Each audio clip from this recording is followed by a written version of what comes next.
ఇవాళ 3వ సంవత్సరం పాలన ఈ ప్రజా పాలన కాదు, ఇది పాపపు పాలనగా మారిపోయింది.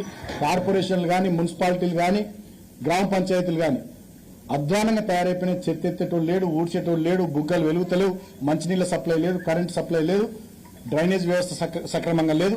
మొత్తం పాలనంతా పడకేసింది. ఏం జరుగుతుంది రాష్ట్రంలో అంటే దాడులు, దుర్మార్గాలు, దోపిళ్లు ఇవి జరుగుతున్నాయి తప్ప ఇంకోట్లేదు.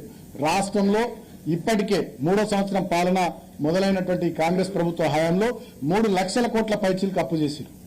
మరి అప్పు చేసి రైతాంగానికి రైతు భరోసా ఇచ్చిర్రా, విద్యా భరోసా కార్డు 5 లక్షల విద్యార్థులకు ఇచ్చిర్రా, నిరుద్యోగులకు నెలకు 4,000 నిరుద్యోగ వృత్తి ఇచ్చిర్రా, ప్రతి మహిళకు 2,500 ఇచ్చిర్రా, పెన్షన్ 4,000 ఇచ్చిరట్టు అదేం లేదు.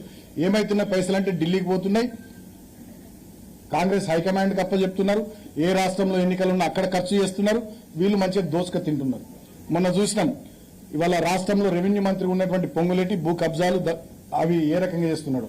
అదేవిధంగా ఈ ముఖ్యమంత్రి ఫ్యూచర్ లేని ఫ్యూచర్ సిటీ పేరు మీద 1,50,000 కోట్లు మూసీ ప్రాజెక్టు రిజర్వనేషన్ అని చెప్పి దాంట్లో 1,50,000 కోట్లు బుక్క పెట్టే విధంగా, హిల్ట్ పాలసీ పేరు మీద హైదరాబాద్ లో ఉన్నటువంటి పారిశ్రామిక భూములన్నింటినీ బుక్క పెట్టే విధంగా ఇవాళ ఈ రాష్ట్రంలో రియల్ గవర్నెన్స్ లేకుండా కేవలం రియల్ ఎస్టేట్ వ్యాపారమే లక్ష్యంగా ముఖ్యమంత్రి మంత్రులందరూ కూడా పనిచేస్తూ ఉన్నారు.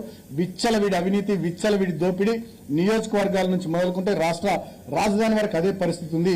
ఇప్పటికైనా మీరు పాలన మీద శ్రద్ధ పెట్టండి. లేకపోయినట్టయితే రాబోయే రోజుల్లో, నేను ఇలా కరీంనగర్ గడ్డ మీద నుంచి చెప్తా ఉన్నా, కరీంనగర్ బిడ్డగా, రాబోయే రోజుల్లో కాంగ్రెస్ పార్టీ ఎమ్మెల్యే స్థానాల్లో, ఎంపీ స్థానాల్లో సింగిల్ డిజిట్ పరిమితమవుతుంది.